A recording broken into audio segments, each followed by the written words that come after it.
আমি আবার বলছি আজকের তারিখে 80 থেকে 100-র বেশি বিজেপির সিট হবে না। কেন ভোট দেবে? বাজপেয়ী ফিরে আসে না, কিসের মোদি?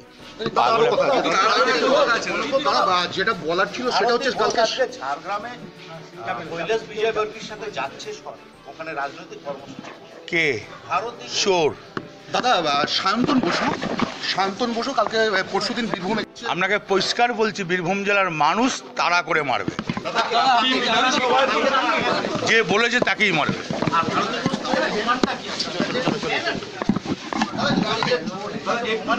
100 বার প্রমাণ হবে, তার জন্য কোর্ট আছে, আইন আছে।